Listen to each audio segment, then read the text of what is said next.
Sorry, I can't get it to connect to YouTube, and I don't know what is happening. It's really strange. Do you want to call Will? He's available. Yeah, I'm just... Oh.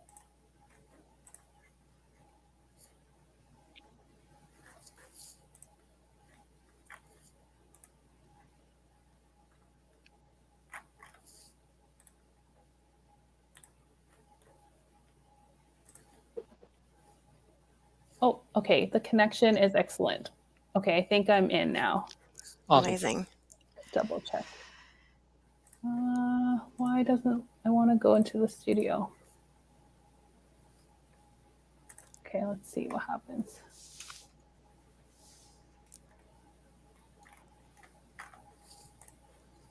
Ah.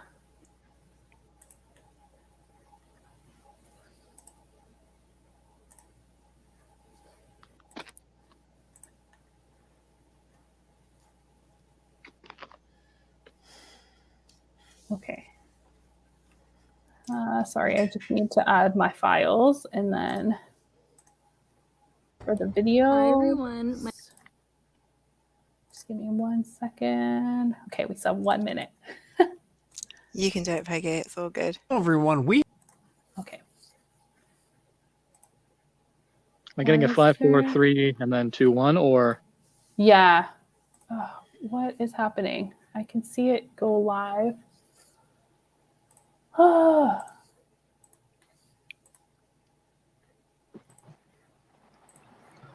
Let me just reload it. Just give me 1 second.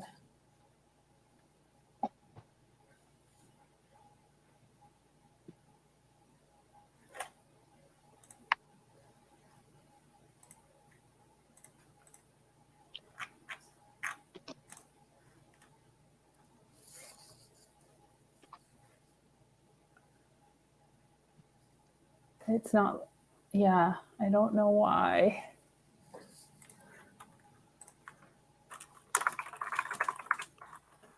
Peggy, I think I can see you. Yeah? We're broadcasting. We're on YouTube, the three of us. Okay. Hello. Hi. We are live. Okay, I don't know why it's not. Okay, so take it away, Will. All right. Hello and good afternoon, everyone. Welcome to the TRCA's Active Transportation live stream. My name is Will Kinahan, and I'm an education assistant with the Toronto and Region Conservation Authority.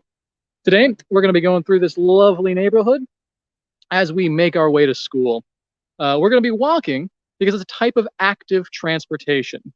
Now, as we get going, I'll be talking about some of the benefits of active transportations and some of the struggles we might have to address before starting. As a bit of fun, we're going to put 3 bingo sheets in the chat right now. So you can go ahead and pick one of those if you'd like to play as we walk today. So let us know in the chat if you get 5 in a row. There you go. There's some on screen right now. While we're walking, you can also pop any questions you might have in the chat. We'll try and answer them as we go on our walk. I might have a hard time seeing them, but my colleague Rachel will be flagging and answering questions in the chat as we go along. Now, it's important to know that there might be some barriers for you. That's okay. We're going to be talking about some possible solutions, both personal and communal, to the hurdles that we're facing. We're also going to show off some resources that you can use to create landmarks and have a bit of fun when you're first starting out. So without much further ado, let's get started.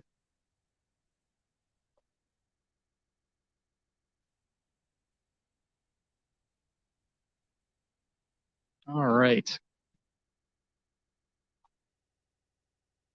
So, as we get moving,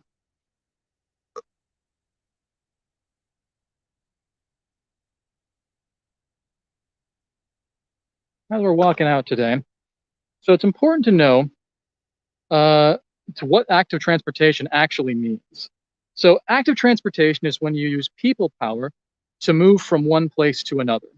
That could be biking, skateboarding, rollerblading, wheeling, scootering, and walking, or whatever else you can do when your own body is what's moving you. So which of you guys used to get to school? So we're going to toss a poll in the chat right now. And we also have a straw poll if you can't access that.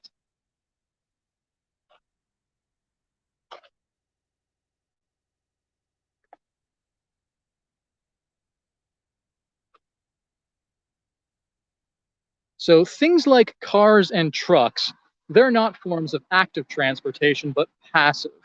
So active transportation has a bevy of benefits. So personal benefits include an increased aerobic capacity, some improved acuity and focus, an informed awareness of the environment, as well as independence. There's also benefits to the local community. Active transportation can help reduce traffic congestion, improve air quality, and have a global impact by reducing greenhouse gas emissions. So right now we've reached this parking lot, and we're going to talk about the first downside. So many kids are going to need to take at least some forms of passive transportation. If you live very far from school, or there are no safe routes from home, driving in a car might be your only option. In that case, you might be in a busing zone as opposed to a walking zone. If that's the case, you're probably going to have a much harder time using active transportation generally. So a 20-minute drive could easily transform into a 2-hour walk, depending on the path infrastructure that's been built. And, asking individuals to simply change their behavior when the system is set up to resist that change is a pretty big ask. That said, you do have an option for folks living in the busing zone. The solution is what we call Drive to 5. So the premise is that the trip is split into 2 sections. The first section, you drive to a drop-off point approximately 5 minutes away from the school, like this parking lot. The second section, you use active transportation to move for that last little bit.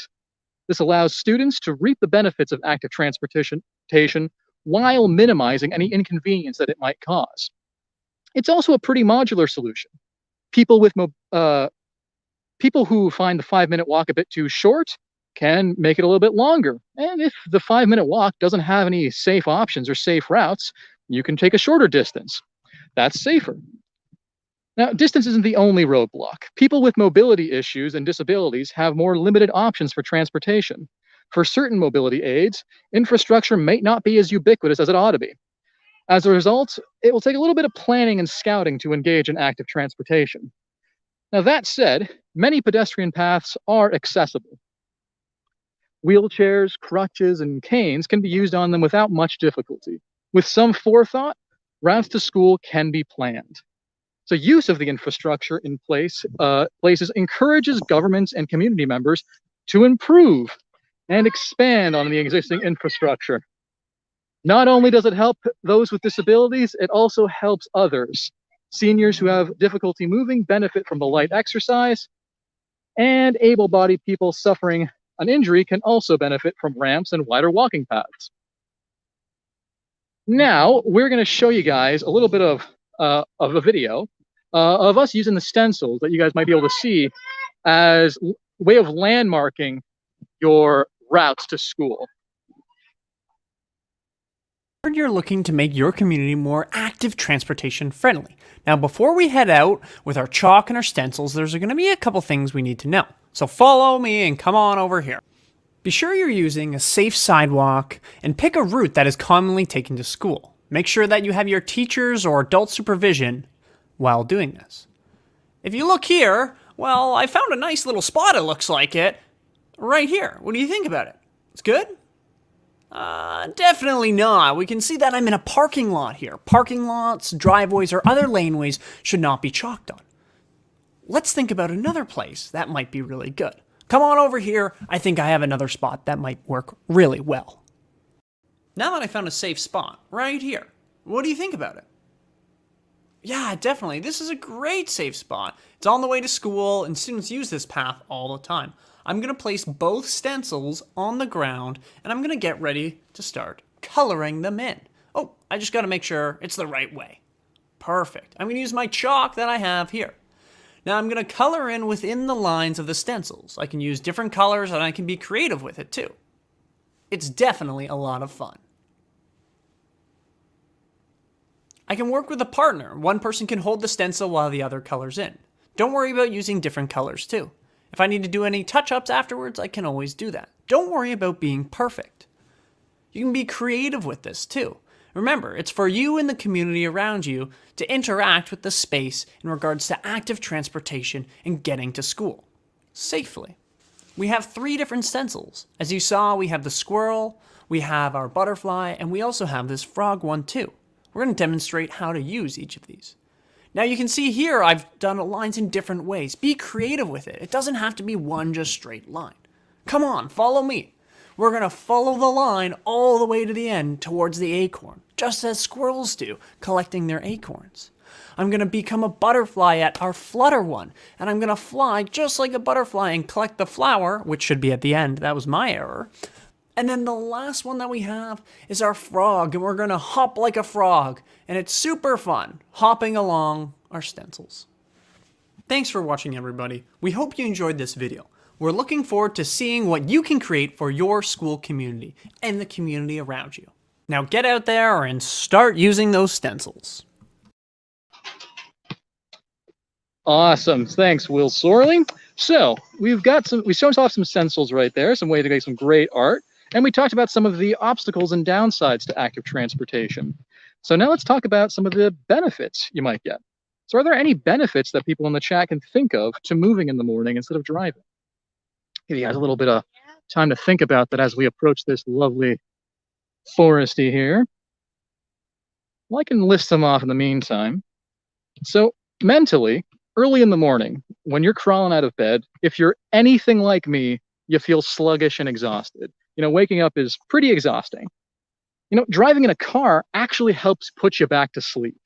Now, studies and scientists have looked into why this might be, and they kind of guess that the vibrations of the engine are actually kind of lulling us back to sleep. Now, you can kind of think, for the parents in the audience, when you're driving around with a baby in the back, they fall asleep pretty quick. And as we grow, our bodies are better at staying awake, but we still get tired from those kinds of vibrations. Now, exercise has the exact opposite effect. Physical activity activates our brain. More blood gets pumped to it as our hearts beat a little bit faster. Now, as our brains improve, so do the rest of our bodies. Our muscles get stronger, our breathing and lungs get more fresh air, and oxygen from our lungs gets pumped around our body by our heart, which improves with the practice it's getting. Our movements become more efficient the more we exercise, and as a result, exercise becomes easier the more we do it. Now, the most immediate benefit to the environment is the air quality. Cars release dangerous compounds in their exhaust that make it harder to breathe normally and can lead to chronic damage to our health and to the environment. Not only does driving not improve our breathing, it actively makes it worse. Now, carbon dioxide is also a product of exhaust, and it has the furthest reach and is responsible for the whole planet getting a whole lot hotter. It hurts wildlife and humans all over the world in a lot of extreme different ways. Weather becomes more erratic. Storms get stronger. Floods start popping up in some areas and droughts in others. Soil erosion, food shortages. Excessive carbon dioxide is absolutely devastating. When we choose active transportation, we get rid of the majority of it. And the more we do it, it gets better for ourselves too. Now, the next big compound we get rid of are nitrous oxides and sulfuric oxides, also known as NOx and SOx. Those cause smog and acid rain. That kills plants and hurts humans by making acid in our eyes and lungs. Particulate matter is also produced by car exhaust, causes cancer in animals, which include us humans, and prevents plants from extracting the carbon dioxide in the atmosphere, making global warming even worse. The only way these compounds get released is if we drive. If we're performing active transportation, carbon dioxide is the only compound, and it's 50 times less than it would be if we were driving. All right, so as we are about to hit this little roadway here, we're going to transition to our friend Sabrina Davidson, a coordinator with Sustainable Transportation in the town of Caledon. And she'll be giving us some information about new trails and cycling routes you can use in the coming year. Take it away.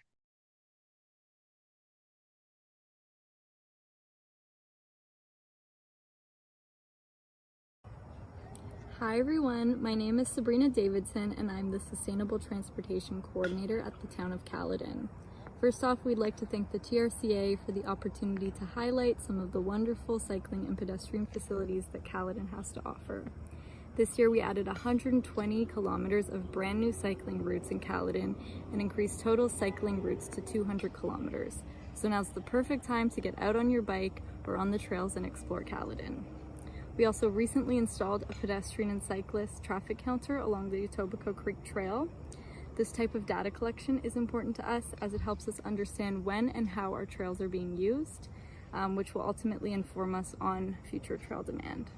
And speaking of trails, we'd like to take this opportunity to highlight Caledon's beautiful recreational trails and spotlight the Caledon Trailway. The Caledon Trailway is a 35-kilometer pedestrian and cyclist trail that spans the entire width of Caledon, passing through the communities of Cheltenham, Inglewood, Caledon East, and Palgrave. And in case your bike needs a quick repair, we have 3 bike repair stands on the Caledon Trailway. The first is in Cheltenham, west of Credit View, the second in Caledon East, east of Airport Road, and the third is in Palgrave, west of Highway 50. We also have a 4th bike repair stand at Southfields Community Center, and we encourage you to check them out. In June, we partnered with the Region of Peel and Cycle Toronto for another great bike month. This year, 3 safe cycling webinars were made available to all Caledon residents. And this bike month also featured a bike month bingo, with every bingo square encouraging participants to try a new and fun bike-related activity. And finally, we'd like to highlight and thank our Caledon Active Transportation Task Force. Our Active Transportation Task Force is comprised of Caledon community members who are committed to promoting a healthy living through active transportation by working with the town to develop important active transportation infrastructure, including sidewalks, bike lanes, crosswalks, and complete streets. For more information on active transportation in Caledon, we encourage you to visit caledon.ca. Thank you. All right, we are now joined with Chaya Chengapa. She's the project manager for SNAP projects, and she's going to be answering some quick questions for us about the actions taking place in this neighborhood. All right, so Chaya, how's it going? Thanks for inviting me over. No problem at all. So, what is the West Bolton Sustainable Neighborhood Action Program, or SNAP? The West Bolton Sustainable Neighborhood Action Program, or SNAP, is part of a broader movement of SNAP neighborhoods across the GTA.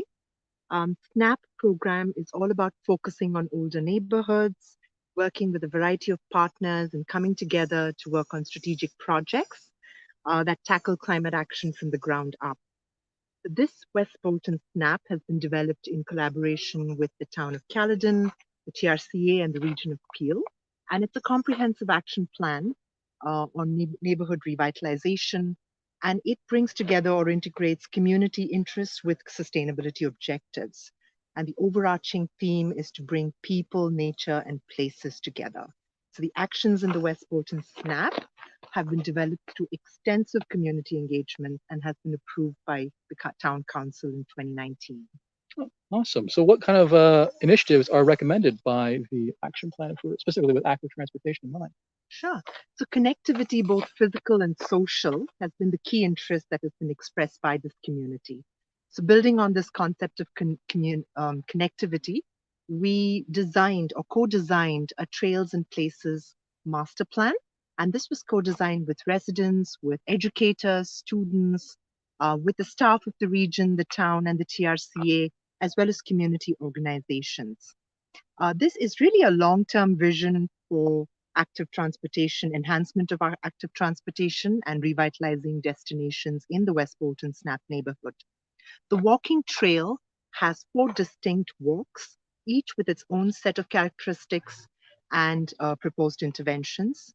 The cycling routes are more from a commuting perspective, so they will provide prospective cyclists with a fast and direct route to key destinations within West Bolton, as well as Bolton as a whole. Now, the trail plan identifies existing, planned, as well as proposed infrastructure. So this includes new walking paths, new cycling routes, wayfinding and signage, as well as pedestrian crossings. In addition to this, amenity improvements such as rest stations, bicycle repair stations are also included, and any new proposed opportunities for trail connections are identified. So viewers can find out more about these walking trails and cycling routes on our website. Yeah, I was going to ask, how can interested residents, how can they get involved?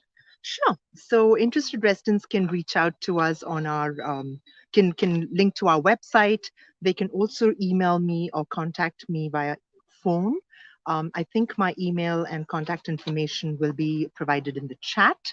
Um, you can also sign up for e-newsletters to keep yourself updated on upcoming events in West Bolton Snap. But please do check out our website for the proposed actions as well as upcoming events. And we look forward to hearing from you. All right. Are there any questions from the chat that we can answer while Shai is here? If you have any questions, you can feel free to drop them in the chat right now. I just had one Oh, quick yeah, comment, Will, before we leave. This year, the focus is on a detailed plan for the Heritage Walk, which is close to downtown Bolton. So this is characterized as an active heritage and culture-driven walk. So do check out information on this walk on our website. Also, the town of Caledon has implemented a signed cycling route on Harvest Moon Drive. So check this out too. And if you have any comments or questions, feel free to reach out to me. Awesome. So have we got any questions in the chat at the moment? Hey, Will, there's no questions yet from the chat, but just a reminder to everybody, if you do have a question, just feel free to pop that into the chat in our YouTube, and Will or Chaya will answer them promptly. Well, if there's no questions, we're going to keep walking, and we'll answer any questions that might come up later as we continue. So let me get the camera facing the right way again. All right. So as we continue on, so a common concern is probably safety, and we're about to cross a street right here, as you can see. So we got to make sure we do the thing we've always learned is we got to look both ways. So let's look both ways. Look safe on that side, and it's looking safe on that side. I think we're good to cross. So a common concern is going to be about the safety for kids walking out on their own, and it's important that we don't leave kids unequipped to address their own safety. So for the first couple of trips, it's probably important that kids have supervision. Parents, guardians, older siblings can really help younger students get to school and learn the route. By following the example set by older peers, children can learn how to stay safe. It's also important that kids are aware of their surroundings. As we walk, there are plenty of things that require our attention. Crossing the street is obviously a very obvious one with cars coming both ways. Having our head buried down in a phone might actually be pretty dangerous. So having companions to walk with us actually requires a degree of our attention and helps keep us safe to notice some hazards. Now, eventually, everyone is going to be confident enough to transport themselves to school. Now, this sense of independence and allowing them to do so actually will increase their confidence and improve the relationship between parents and kids. This factor can also improve behavior in class by demonstrating a mutual respect and understanding. Once a child is old enough, they might actually be able to lead and take upon the responsibility of leading younger students to school as well. So now we're approaching the school itself. And as you guys can see, we've got some bike racks right over here. I'll look both ways before I cross.